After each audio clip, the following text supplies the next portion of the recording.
True knowledge is not attained by thinking. It is what you are, it is what you become. There is nothing the mind can do that cannot be better done in the mind's immobility and thought-free stillness. When mind is still, then truth gets her chance to be heard in the purity of the silence. My God is love, and sweetly suffers all. The great are strongest when they stand alone.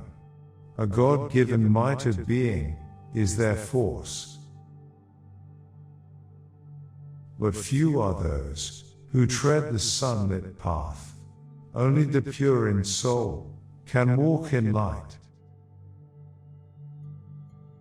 By your stumbling, the world is perfected. Watch the two indignantly righteous.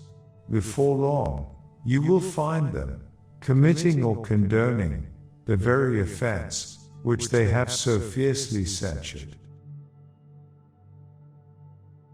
Do not belong to the past dawns, but to the noons of future. What the soul sees and has experienced, that it knows, the rest is appearance, prejudice, and opinion. My love is not a hunger of the heart, my love is not a craving of the flesh, it came to me from God, to God it returns. All problems of existence are essentially problems of harmony.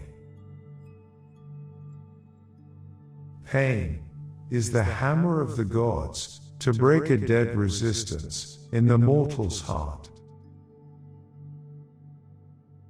The soul attracted leaned to the abyss.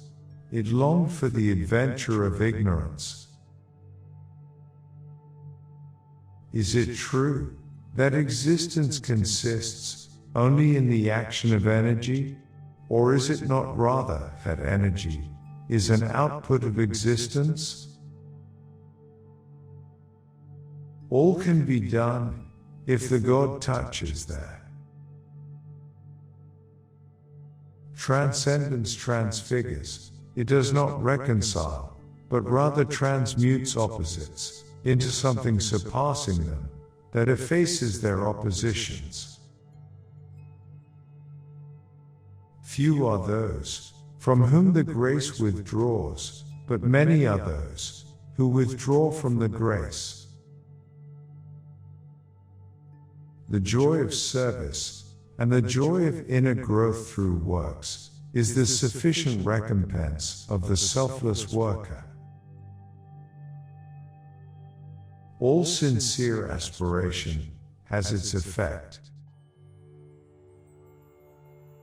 Courage and love are the only indispensable virtues. Even if all the others are eclipsed or fall asleep, these two will save the soul alive. One can have a psychic feeling of love for someone, a universal love for all creatures, but one has to give oneself only to the divine. Remain faithful to the light of your soul, even when it is hidden by clouds. My help and the mother's will be there, working behind, even in the moments when you cannot feel it. If mind is all, renounce the hope for bliss. If mind is all, renounce the hope for truth. For what the spirit sees becomes a truth, and what the soul imagines is made a world. The first step on this long path is to consecrate all our works as a sacrifice to the divine in us and in the world.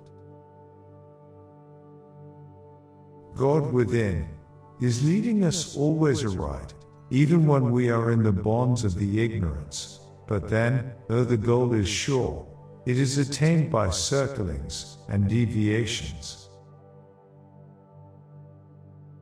Yoga is the union of that which has become separated in the play of the universe with its own true self, origin and universality. In our defeated hearts, God's strength survives. Quarrels and clashes are a proof of the absence of the yogic poise, and those who seriously wish to do yoga must learn to grow out of these things. The spiritual aspiration is innate in man, for he is, unlike the animal, aware of imperfection and limitation, and feels that there is something to be attained beyond what he now is. For me, the path of yoga has always been a battle, as well as a journey, a thing of ups and downs, of light followed by darkness, followed by a greater light. Remain fixed in the sunlight of the true consciousness, for only there is happiness and peace. They do not depend upon outside happenings, but on this alone.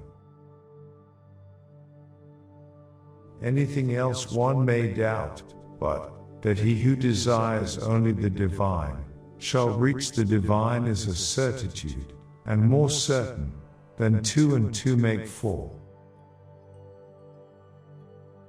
For it is because he acts ignorantly, with a wrong intelligence, and therefore a wrong will in these matters, that man is, or seems to be bound by his works. Otherwise, works are no bondage to the free soul. The psychic being is a portion of the divine. It has a natural attraction for the truth and the divine, but that attraction is desireless, free from demands and lower cravings. The psychic emotion is pure and stainless. The value of our actions lies not so much in their apparent nature and outward result, as in their help towards the growth of the divine within us. Their aim was illumination, not logical conviction, their ideal the inspired seer, not the accurate reasoner. There is no logical necessity for the conclusion that the change cannot begin at all, because its perfection is not immediately possible. Life is life, whether in a cat, or dog, or man. There is no difference there between a cat or a man. The idea of difference is a human conception for man's own advantage. Keep yourself open to the mother and in perfect union with her. Make yourself entirely plastic to her touch, and let her mold you swiftly towards perfection. But mind is not all, for beyond mind is a greater consciousness.